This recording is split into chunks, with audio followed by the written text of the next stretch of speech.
Hello, everyone, and welcome to today's SANS webcast, The State of Cloud Security, Results of the SANS 2019 Cloud Security Survey, sponsored by ExtraHop, Sophos, and Sysdig. My name is Carol Auth of SANS, and I will be moderating today's webcast. Today's featured speakers are Dave Shackelford, SANS analyst and instructor, and Jim Rebus, CEO of the Cloud Security Alliance. If during the webcast you have any questions for our presenters, please enter them into the questions window located on the GoToWebinar interface at any time. Please note that this webcast is being recorded, and a copy of the slides and recording of this webcast will be available for viewing later today and can be found on the SANS registration page. And with that, I'd like to hand the webcast over to Dave.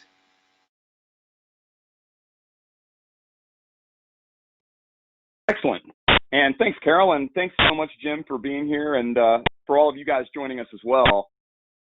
This is, of course, the culmination of a lot of work that we've done collaboratively with CSA and really just trying to get some good feedback and input from the community all together.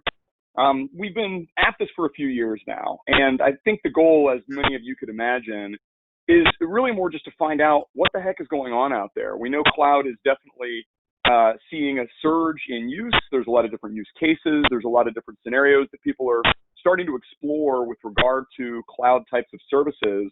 But at the same time, there's a distinctive need for security to come along for the ride. And we've most certainly seen some challenges in there. And there's been a lot of different types of challenges that, of course, we've seen at SANS, and CSA really is all about trying to help people solve. So again, great time for us to, I think, come back together, really evaluate some of the major changes and shifts that are happening out in the landscape and see what's going on there. So let me just kick us off with what I always affectionately refer to as my Captain Obvious slide. And this is probably the Captain Obvious of all. It's the fact that the attackers have figured out that there's a lot of cloud surface area to approach and potentially attack. And at the same time, we've got a lot of cases where people are starting to make use of new platforms and new technologies within those platforms, things like Kubernetes, things like S3 buckets, and so forth, where they might not know exactly what they're doing, and we don't necessarily have the visibility or the approach to visibility set up in such a way that we're able to remediate or rectify those scenarios, ideally before they happen, but of course, as soon as we find out that there's something going on, and jump in and sort of, do something about it. So we've got a lot of S3 buckets that have been exposed. We've had people hijack Kubernetes APIs and do cryptocurrency mining. We've also had cases of actual outages in the past several years. Amazon had a big one with S3 a few years back. Microsoft had one just earlier this year due to some DNS problems. And we're going to continue to see those kinds of scenarios play out. But what does that mean for us? What does that mean in the realm of cloud security? Does it mean that we're dealing with immaturity in the provider space? Is it more, immaturity on our side, some combination of both? That's one of the things that we really wanted to explore, was just the perception of how we're doing out there. How well are we feeling comfortable about evaluating the providers? What kinds of information can we get back from those providers that gives us a comfort level or a better comfort level to feel as though we can do business with them and put our assets into their environment? At the same time, what kinds of security controls and processes can we instantiate and manifest across our cloud properties and different types of cloud services to better really enact cloud security capabilities? But trust me when I tell you, the news is not all doom and gloom. So I was pretty excited by some of the results that came back this year, because there are some shifts happening that tell me the security industry has really sort of stepped up. And we've also got a lot more vendors that are starting to offer new services and capabilities. There's a ton of cloud native tooling that we can make use of. All good stuff. So it's not all good. I just want to emphasize that. There's certainly still some gaps and places that I think we could be doing a better job. And I'm sure Jim will chime in and give his perspective on what the folks at CSA are saying. But in general, there's some good things to talk about. So before we get into the meat of the details, the really important stuff about security, just to give you guys a sense of who came back and talked to us, we got a couple hundred respondents And we had a really broad representation in terms of verticals and industry types. I mean, across the board. We had a bunch of technology companies. We had a number of financial organizations and financial institutions, banking, of course, being the big one there. We had actually some representation from the cybersecurity industry itself, which was awesome because cybersecurity has grown now to be a fairly significant industry in its own right, and also making heavy use of cloud services. So, hey, awesome. It's cool to hear that. We also had government come back, and we had education and healthcare. So really awesome representation. Also, great breadth of company and organization size. This was one of the big things that I was hoping for this year, because in years past, we've actually had a little bit of a higher percentage of big organizations, which is not a bad thing. Obviously, if you're a global organization that has hundreds of thousands of employees and so forth, yeah, we most certainly know that you're using cloud, and we want to hear from you. But what I also wanted to find out was where everybody else is at. So we got a great spread of small and mid-sized companies and organizations coming back in as well. So it wasn't just large companies and organizations. It was also some smaller ones too. Lots of different roles. So we also had, a bunch of management and architects and operations, not just security. We also saw a bunch of IT ops and administrators and engineers coming back and giving us some feedback. So again, I really was happy with the breadth of respondents that represented lots of different types of organizations, lots of different roles, and I'd say reasonably diverse geographies. We definitely saw more coming from the US, Europe, and Asia, but we did have a couple representatives coming in from Canada. We had some folks coming in from Australia. We had some other people that definitely responded too. So it wasn't as though we were completely devoid of some of the other regions, but the bulk tended to come from the US and Europe and Asia, which, that may just be a matter of who was able to take the survey at the time. You sort of never know that. So let me jump in with some of the key findings, and we'll explore more detail around these findings as we go. But I always like to lead with some really key takeaways that we pulled back. The last full survey that we released from SANS around cloud security was actually in 2017. So we're about 2 years out now from that last one. And so we did a lot of comparisons. We went back and said, what's changed between the results and the answers that we got from people back in 2017? And sometimes there really weren't major shifts, and I'll point those out too. I think it's actually important to note where things either remained the same or really didn't change enough to be of much note, but there were a couple that just really stood out to us. We definitely saw that people found unauthorized access happening more. So in 2019, we had 31% of organizations coming back and saying, hey, yeah, we've got some sort of unauthorized access coming in. We only had 19% say that back in 2017. So again, a 12% jump, which is not drastic, but it's pretty significant, because what that tells you is that, A, maybe we're setting some things up in a way that allows for that type of unauthorized access, and we'll explore some of that. But number two, the attackers have figured out there's a lot of places to go in the cloud. So there you are. I think those are sort of natural trending scenarios that we can play out a bit. We also saw over half of the respondents coming back and telling us that they really had a hard time trying to get some of the low-level logs and other system information out of the cloud for performing things like forensics. But that number went down in 2019. So this was cool to see that, really just a couple of years ago, people were really frustrated. And there's still a couple of places where people are. Don't get me wrong. We'll talk about that. But when you get to a point where over half are saying that, hey, we just can't get this stuff, and now just about 30% are saying that tells you that, A, we've got better tools, B, we've probably figured out a couple techniques and, processes that work better. But maybe we're also finding that the providers themselves are opening things up a bit more to allow for that information to be gathered and collected in ways that benefit us in terms of security. So again, these are cool takeaways that I was happy to see. The last one, I think, stands out just because what it tells you is we're still relying pretty heavily on some well-known types of audit and attestation reporting coming from the providers themselves. ISO 27001 is still the number one. And just so you know, we'll get to this maybe a little closer to the end of our presentation today, but there's not one that stands out so much above the others in terms of report types. And that in and of itself is a takeaway. ISO 27001 was the biggest report type that people were relying on, I think largely due to it being more of a sort of global standard and it's well recognized, et cetera.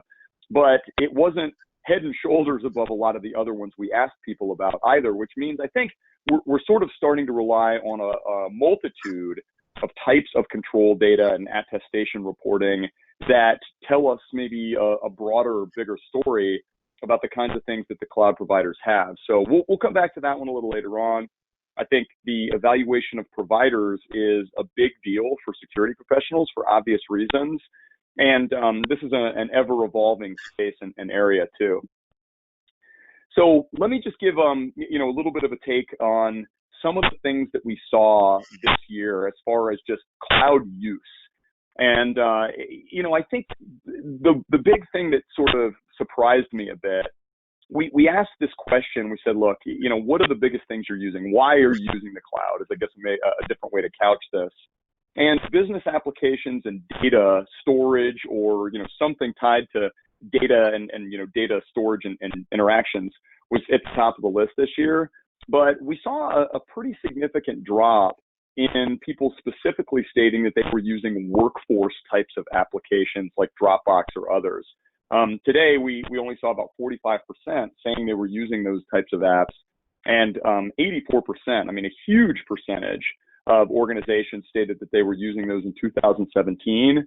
Out of all the data we got back, that one I'm a little conflicted on, because at least in my experience, both through SANS and my own just industry involvement, I sort of see the opposite. I tend to see people still really, really using those very, very heavily, as well as all the other types of services. So, you look at storage and archive of data, yeah, that's very common. Things like server workloads, that's the, Amazons and Googles and Microsoft Azure, et cetera. A lot of people using security services. These are just examples of sort of where that all stood out. But those sort of workforce apps, I don't know, I tend to see a lot of those.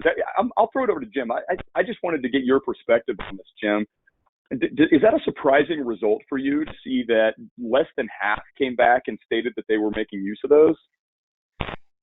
That is a surprise, and I would surmise, because I see it as pretty pervasive as well, that we have just seen the overall cloud universe grow so much in the last 2 years that you see a lot more variety in applications that I think is potentially statistically crowding that out, because in a lot of cases that was the reason to use cloud for some of the early adopters, was to kind of become that next generation extranet. So I do see it used quite a bit, but I think we're just getting a lot more sophisticated and building a lot more purpose-built applications in cloud, specifically for the vertical, for other businesses, for managing IoT, a lot of other things like that. So I don't think people should worry if you're an investor in one of those sorts of companies if they're doing good. I think the other side of it is there was a plethora of those, and now we're sort of seeing some of the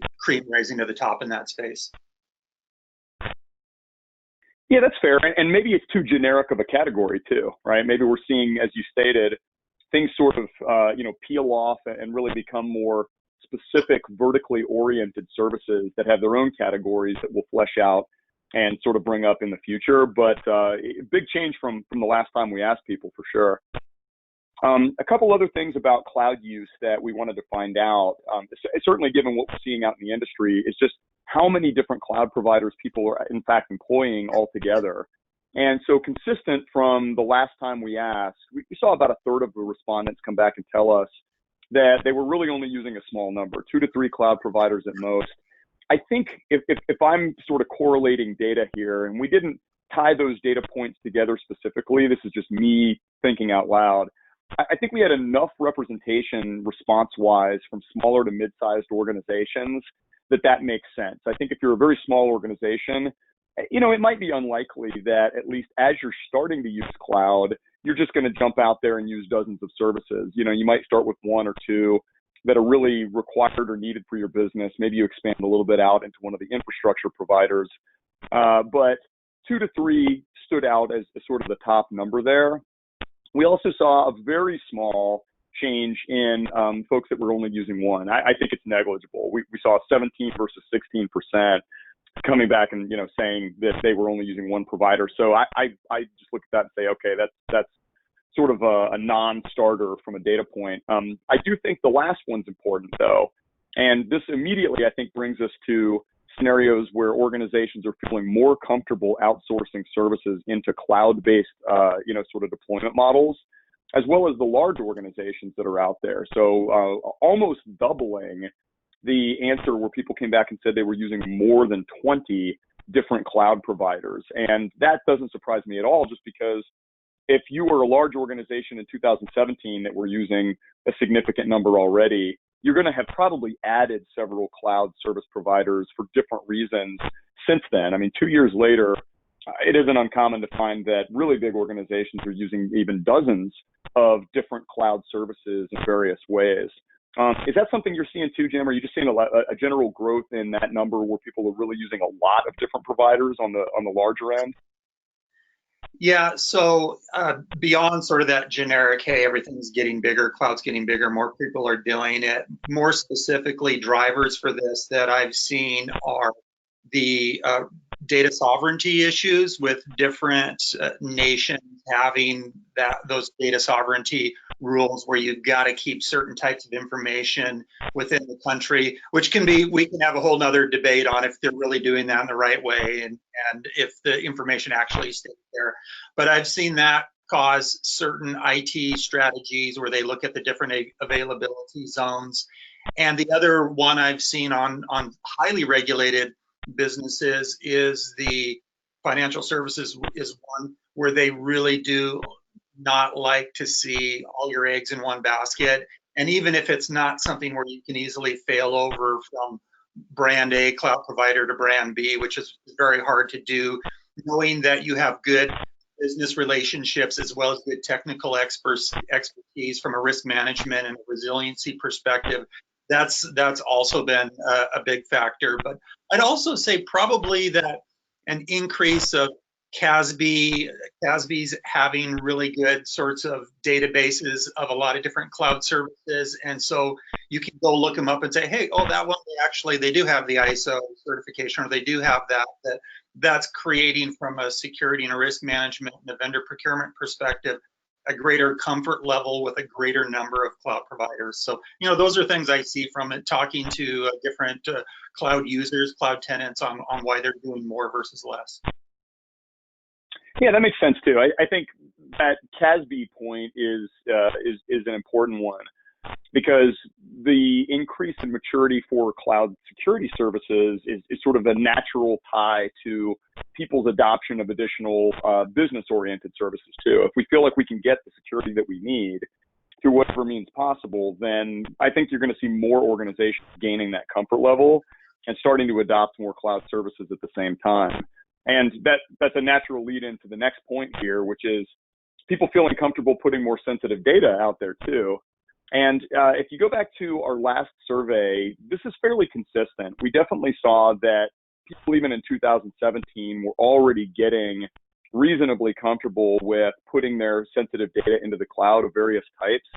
And so this is just a breakdown of some of the types people were obviously okay with. And it's not too different. A few things sort of shifted around in the list from the last time, but altogether, a lot of the same types of things that people are altogether comfortable with. And I will note that down towards the bottom of the list are the things that are probably, let's say maybe more interesting in some regards. Things like payment card information, health records, obviously, law enforcement data. That's going to be a pretty specific answer. It would have to come from a very specific constituency coming and answering the survey in the first place. So I don't know that number being small is more reflective of the respondents versus, the actual data itself.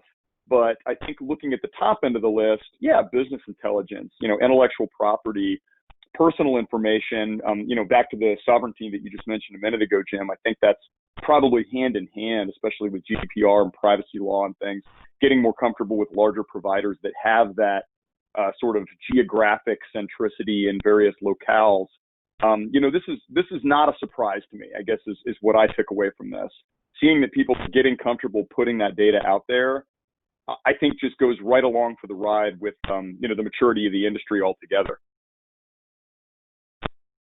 Yeah, I would agree. I think that that's what I see as well. And I would even sort of posit that I think organizations that are maybe seen as more leaders in their industry make up some of the more aggressive numbers, and they skew it a little bit more to the right. And it's ones that unfortunately aren't the leaders and struggle a little bit more, that haven't been able to figure out how to take some of the more sensitive information in the cloud. Because once you can do that, you can use the information more readily and you can conduct more business. So that's definitely something we go. Yeah, and I think that's actually a good point too, is, are some organizations feeling limited, or are some organizations limited due to the providers that they're using or have been using solely due to these restrictions that they're being sort of placed under? And the fact of the matter is, a lot of people are feeling that privacy is a major driver in the way that they're approaching things and how they're having to address their existing or planned cloud strategy. I look at the number here, 53.7% responding definitively in that regard. I think it's probably higher. I think that unknown category, my gut tells me that that's mostly yes. if you answered unknown, it may just be because you're not directly involved in that part of your strategic implementation, or you're not at that part of the business side of things or so forth. But I would say that, just me reading into this data, it's probably closer to 2/3 of the respondents, or at least over 60%, that are probably finding some, privacy, interactivity with their cloud strategy. They're having to address that due to customer data or just where they are. And I think this is only going to grow, personally. Yeah, I could name several companies, which I won't off the top of my head, that you would all recognize that do business everywhere, and they've decided to make GDPR sort of the standard, the prescriptions there, the standard to how they treat privacy on a worldwide basis, even though it's not required to be done. It's just easier.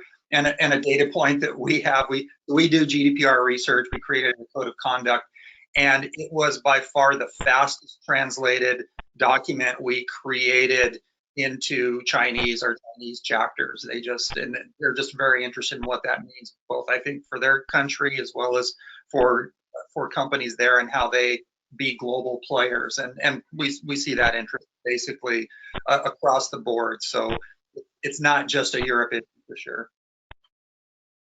No, I think that's a good point. And even the very recent, or let's call it the announcement, it hasn't necessarily been enacted yet, but the California Consumer Privacy Act, which is a huge and really significant U.S.-oriented privacy regulation that's coming about, and is even in some ways a bit more restrictive than GDPR is. I think this is going to be a very big issue, even more so over the course of the next couple of years. So we'll have to keep our eye on that and see what happens.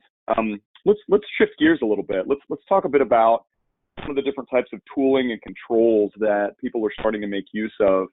And really, we sort of threw a few out there in saying, hey, look, are there some of these technologies that are just becoming more commonplace? And I'd say we chose these deliberately based on a lot of the feedback that we've gotten from SANS students and a lot of the feedback just in general in the industry. I know you guys had some thoughts on this too, Jim, but I mean, identity services are becoming almost ubiquitous in my experience. A lot of the types of cloud network access and CASBs, sometimes those go hand in hand. There's a bit of overlap in those spaces. And I think you mentioned CASBs specifically there. I'm seeing that become really, really, really common. What else stands out? I mean, I know we didn't capture every possible type of security service offering that people are really starting to sort of broach and make use of out in the cloud, but are you seeing those same trends? Does this sort of jive with what you guys are seeing at CSA in terms of those types of security services? And if there's something missing, what would it be? Well, I think this is a pretty good representation when you think about how end users are being able to be managed by an organization. What I would say is that there are some organizations that have figured out how to leverage their investment in, for example, secure web gateways to actually do things that look very CASB-like, or provide some level of granular access because they've made the investment in the management tools and they know how to configure it in a very granular way.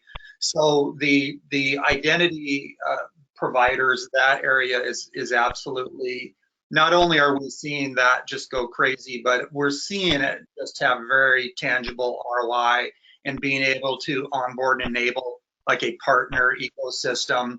The thing we talk about a lot, and not seeing it we're not seeing it used as fully to enable the multi-factor authentication as much as we like. We're starting to see more maturity as it relates to maybe high risk types of accounts like your sysadmin accounts and things like that in cloud, which that becomes pretty high stakes. But we are seeing that footprint being put in and being able to better onboard partners, better onboard new SaaS apps by having a really good solution or an open solution.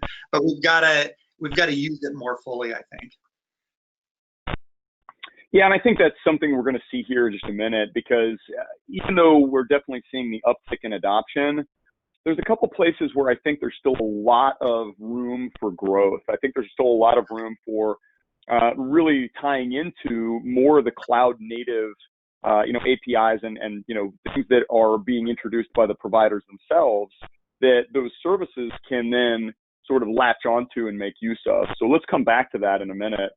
But the thing that we're certainly seeing too is, and I don't think this is a huge change, by the way. I don't think people weren't concerned about the cloud in 2017, and now they are. We know that people have been concerned about the cloud, but some of the concerns and the actual threats that have manifested have slightly shifted. So what we saw, as I said earlier, in 2017, again, we saw the concerns being topped out by unauthorized access to data. This didn't change. In other words, what are people worried about in the cloud? And so in the second position, people felt that, again, this was a problem actually responding to incidents. So in other words, if something does happen, what can we do? Are we sort of stuck? Do we have to work with the provider? Do we feel like we can't work with the provider? People were worried about lack of visibility into what's being processed. They were worried about unauthorized access to data.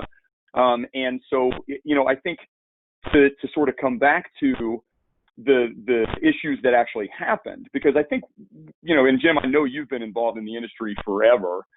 People have been talking about these things forever. Like, oh, this could happen, that could happen. These are the problems. These are the concerns. And, having had a lot of interaction with the top threats group over the past years, I heard that, and I know you have heard that. But what's actually manifested? What's actually happened in the cloud? Downtime was one of the highest ones. People just had issues. They had their own issues or issues from the provider. And going back to our first slide, the sort of takeaways, and I really did feel that this was a significant one, people really did see unauthorized access. That was a big change that we saw actually happen, as well as some misconfiguration issues and other things. What do you think is causing that? We didn't necessarily get that back sort of reasoning in all those cases, and we do have a little bit of that, but I'm just interested in what your take on that reasoning might be, Jim. What have you seen out there? Yeah, so I think these issues, not to absolve cloud providers of responsibility here, but I think there's still sort of this inherent misunderstanding between the customer and the provider of where their responsibilities lie. And when you hear something that's highly resilient, you feel like you can go ahead and throw your problems over to the cloud provider side. And you can see scenarios like when you talk about downtime where the provider may give you tools to build something that's highly resilient, or you have to do the due diligence to do the SLAs for all of the services that we use of that provider that may manifest themselves in the full cloud application? Do they have the same SLA in all the different availability zones? And it's a really another level of education. So I think we're getting better in, this is getting better in focus, but you know, again, to that more usage, we've still got to tie together what the real architecture should look like, and get under the level from a surface level understanding of what the providers are doing to know more specifically for the hundreds of services that an infrastructure provider has, when do I want to use them, and how do I build that cloud service to meet the risk requirements that I have. Yeah, and I think that's a good point too. I think it's sort of a shared issue in a lot of ways. We may not fully understand some of the things that we might be able to do in the provider's environments. We still need the providers in some regards to not own those scenarios, but have maybe a little bit better sort of and more forthcoming visibility into the back end that they control. I think there's probably a lot of things still emerging, and that's definitely something I've heard. In fact, I just came back from the SANS Cloud Security Summit out in San Jose, and we had some pretty interesting representatives there. We had some folks from Microsoft. We had a lot of people, tied into some of the other providers. We had some of the big tech companies that are pretty heavily invested in major cloud services, and I got a lot of really interesting perspective coming back from this. In fact, not to name names, but one of the presenters there, not a cloud provider, but a massive cloud native technology company that is extraordinarily heavy in cloud, actually described a breach that they experienced in the cloud environment that they use. And they really walked through and gave everybody some details as to what occurred and what really led to that. And as you can see here, just looking at the people that came back, I really don't want to say that we had a lot of uptick at all in people saying that they had experienced breaches. In fact, the only people that, you get about 10.5% that said, absolutely, we had a problem.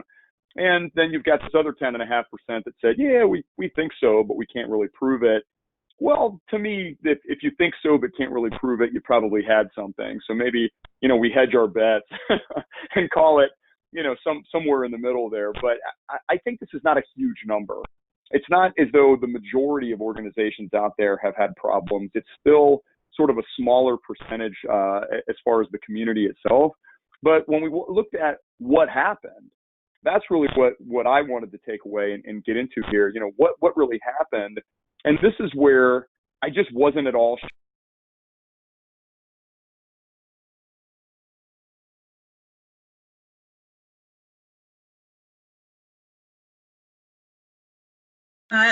It seems to me that we've lost Dave.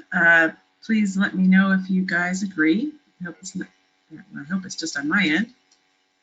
I am not hearing Dave. Okay. Jim, yeah, it sounds like he's gone. Jim, is there any way you can jump in here at all? Or I know it's kind of mostly Dave's, but. Yeah, I'm happy to do that. And when Dave gets back on board, he can take over. I may need help advancing the slides. Someone else do that?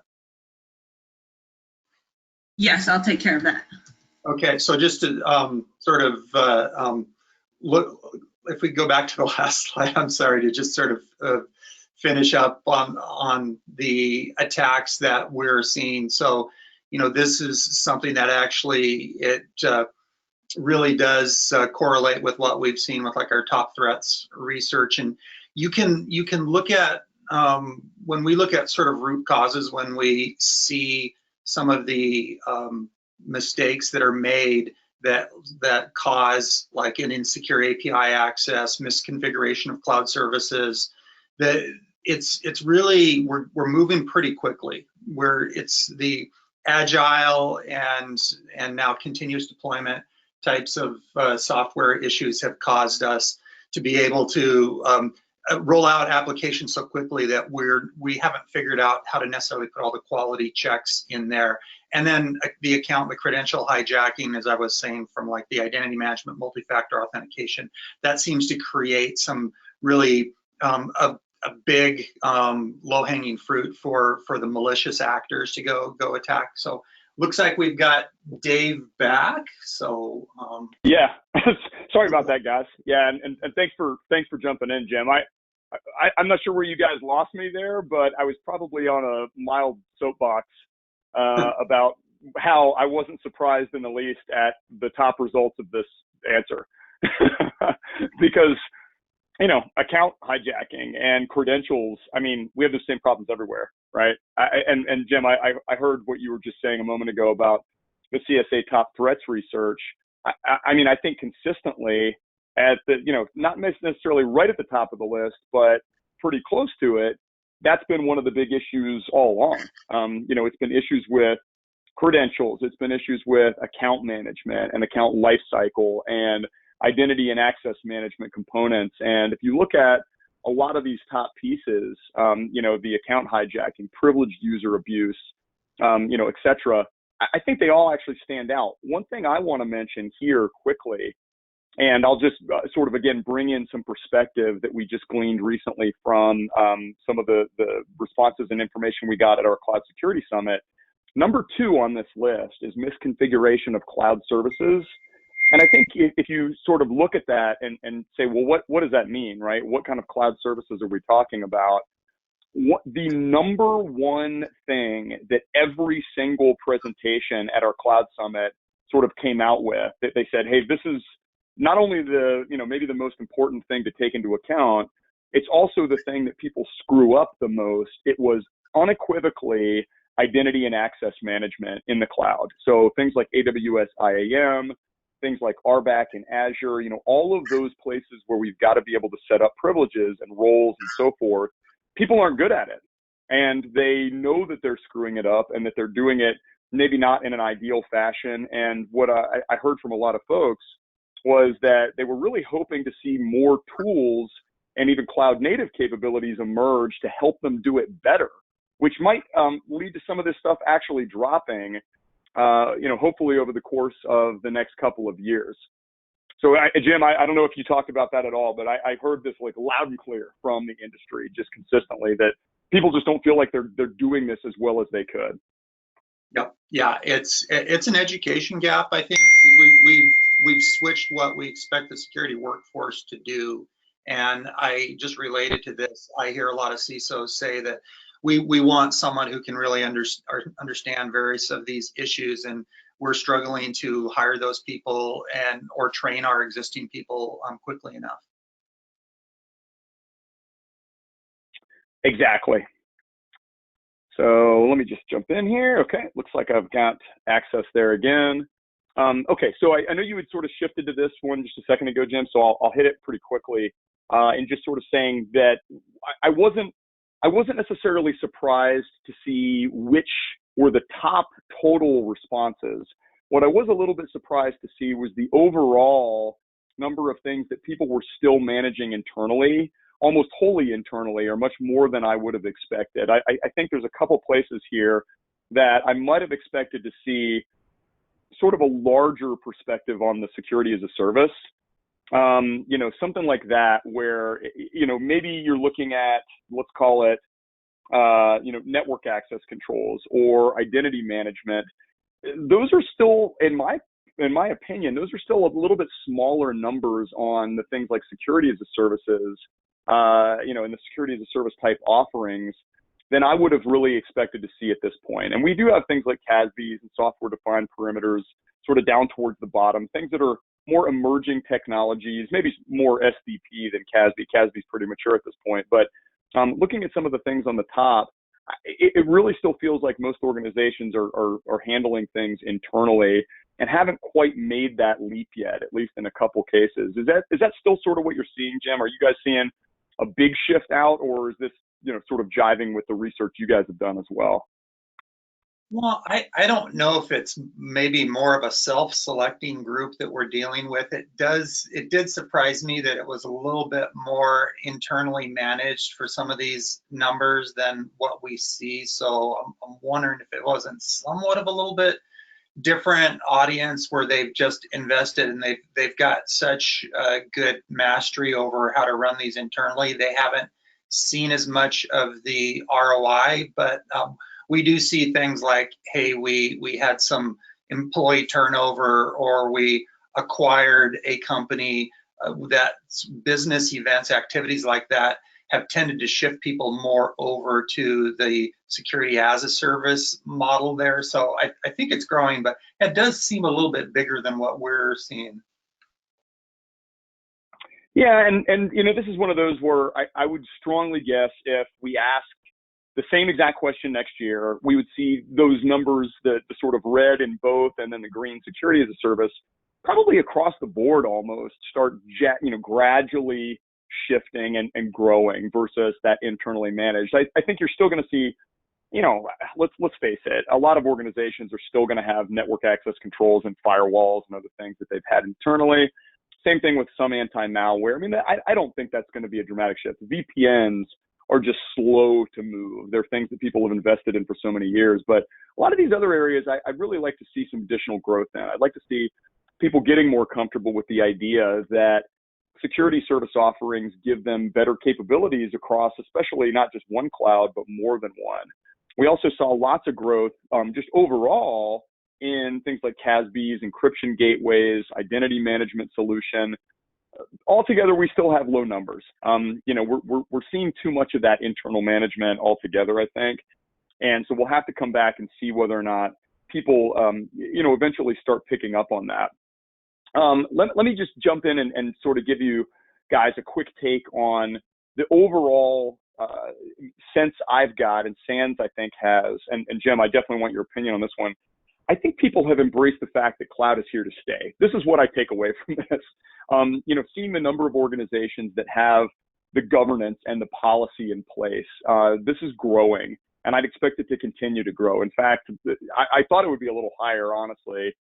8% saying they weren't sure about their policies and things. Again, it might have just been those respondents. But if you've got governance and policy in place, it's indicative of the fact that executives are tied into this. The organization is building and actually enacting plans to use cloud. And what that tells you is that people are gaining a comfort level. It's not going away. It's not a fad. We're going to probably be in the cloud for the foreseeable future.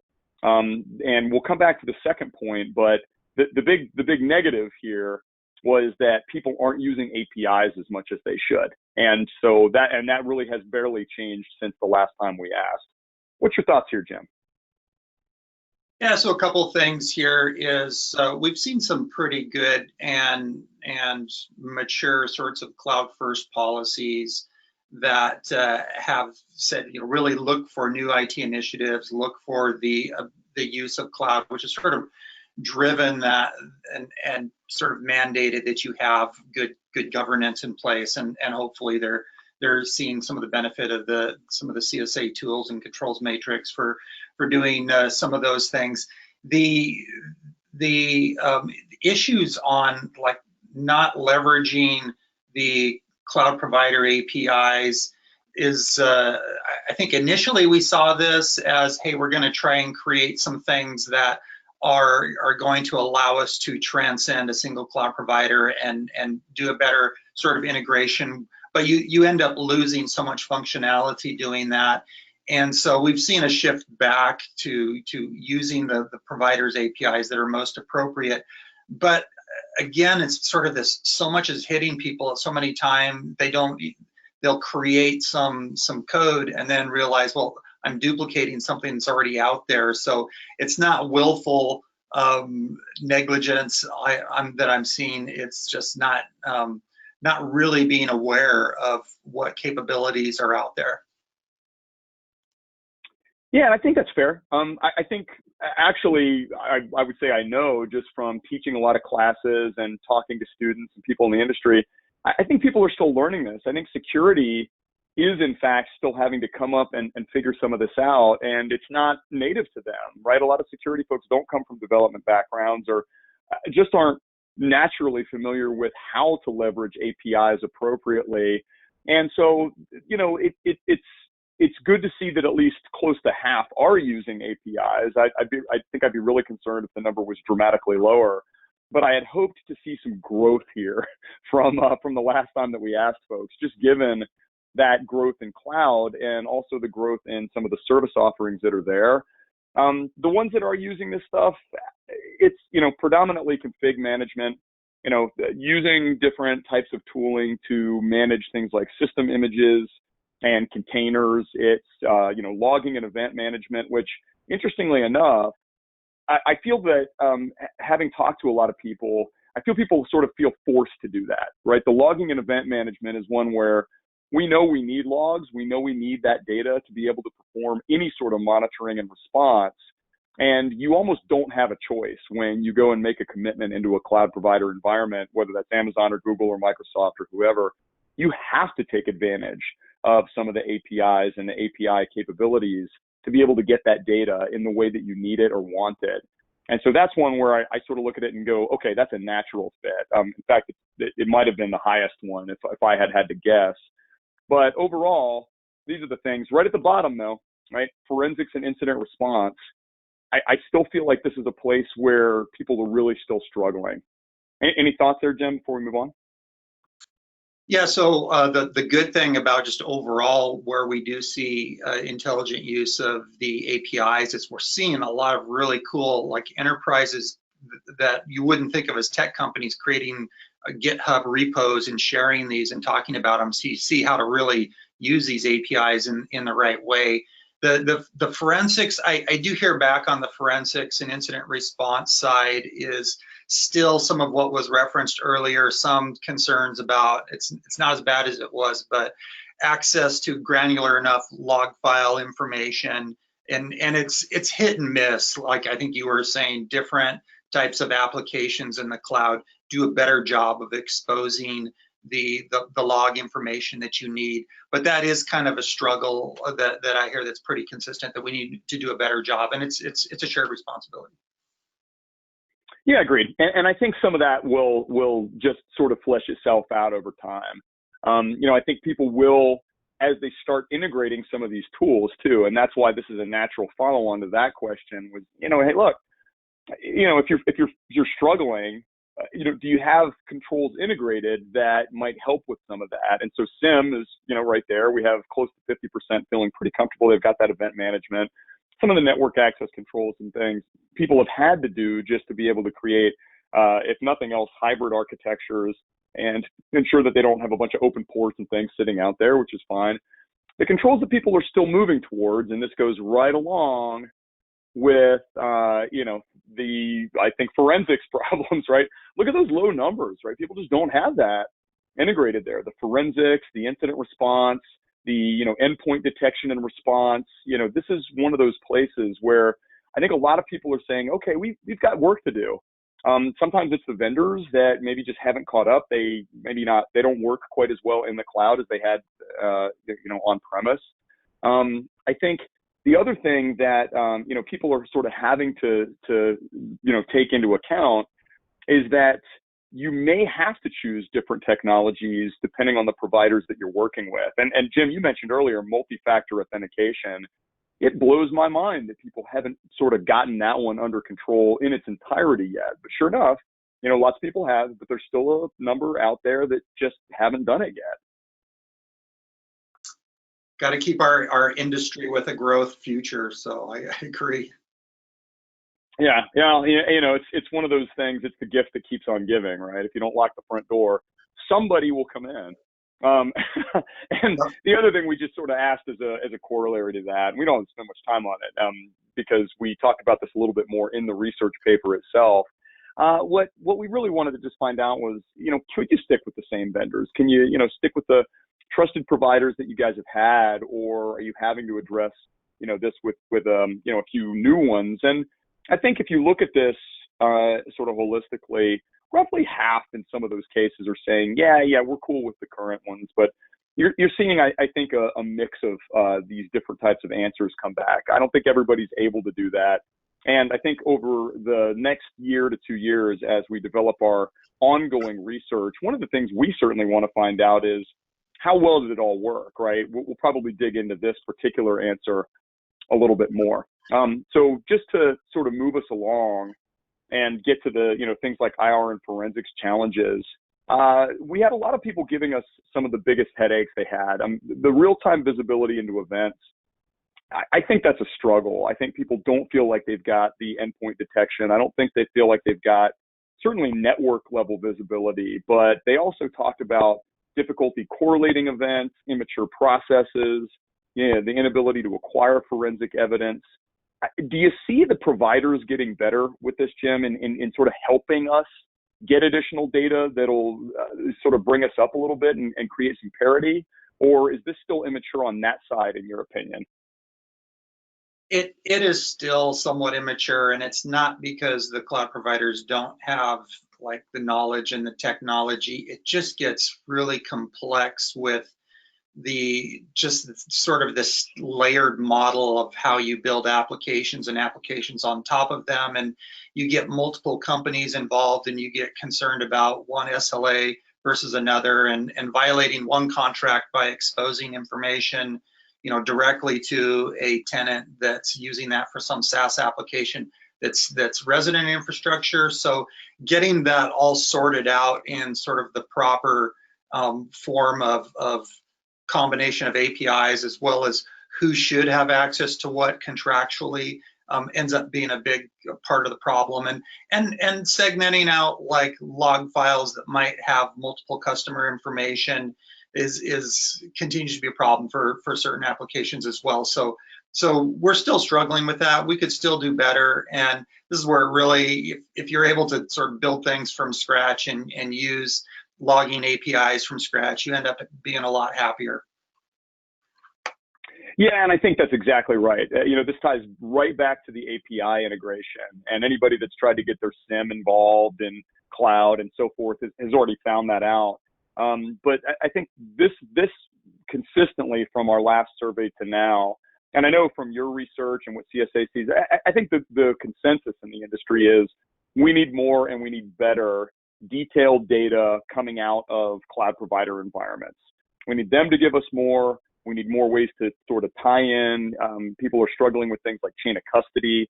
I think there's a lot of issues that I would say we haven't really been great at on premise. They're just manifesting out there in the cloud in maybe some different ways.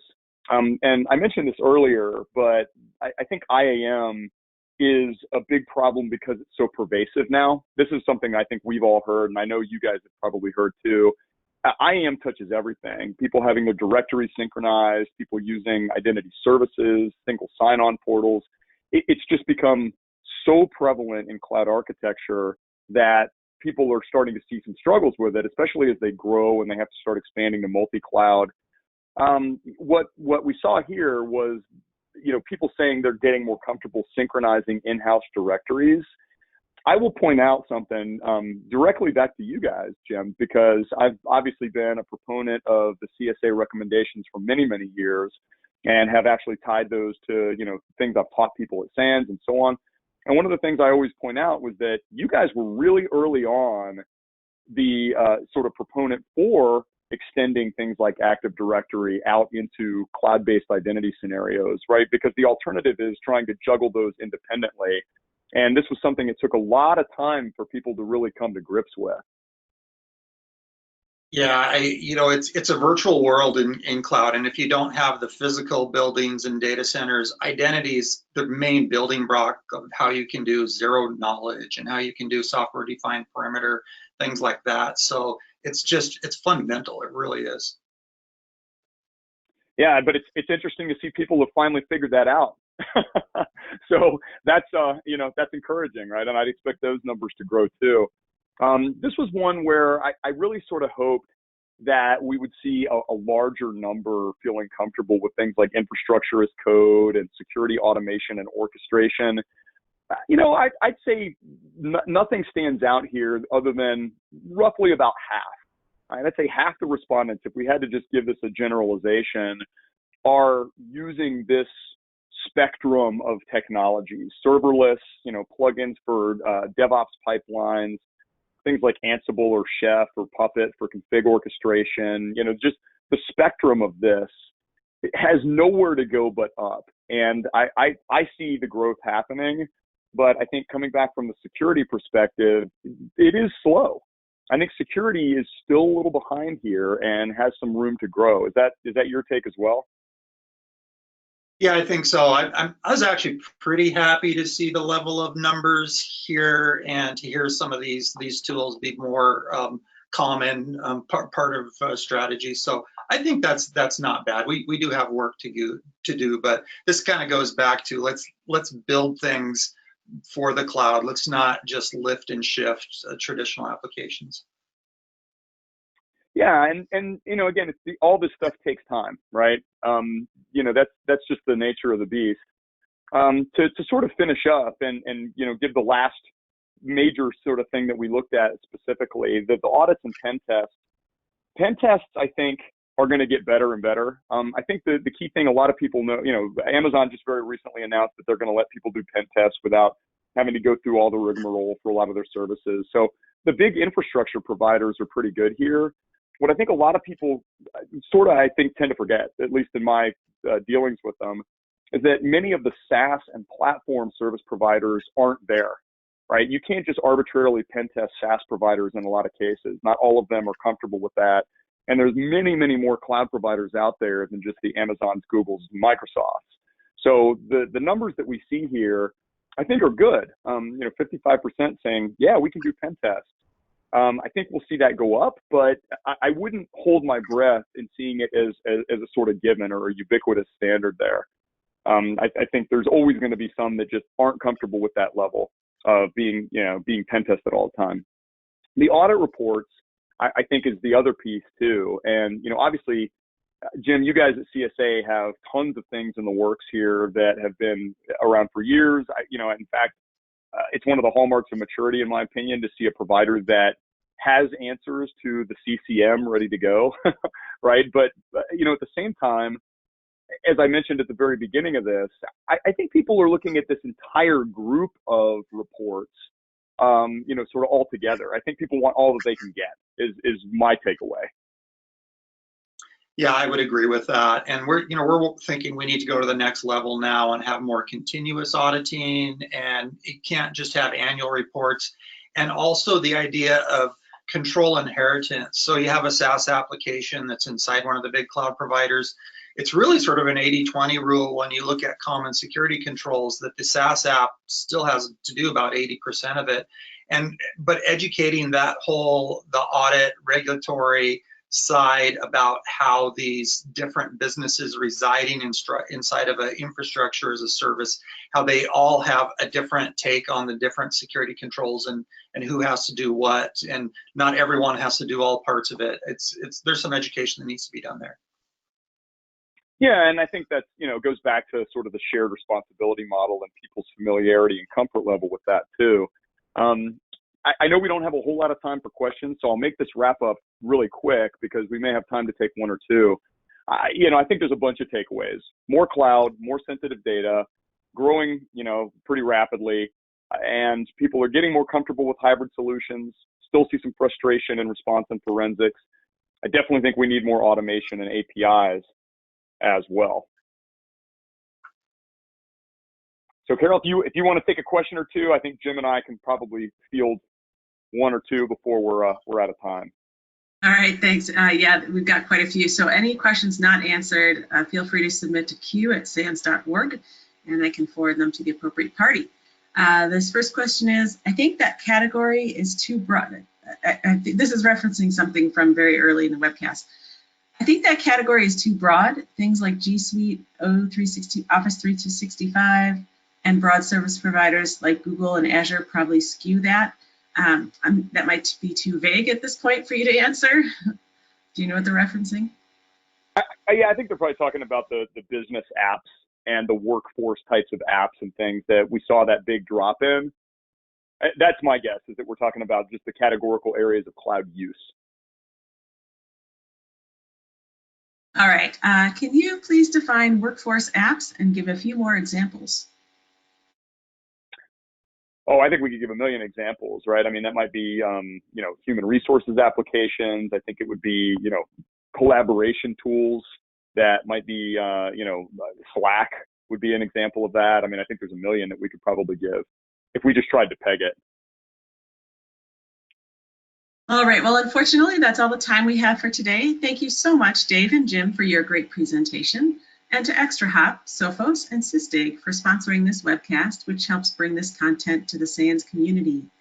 To our audience, we greatly appreciate you listening in. For a schedule of all upcoming and archived SANS webcasts, including this one, please visit sans.org/webcasts. Until next time, take care, and we hope to have you back again for the next SANS webcast.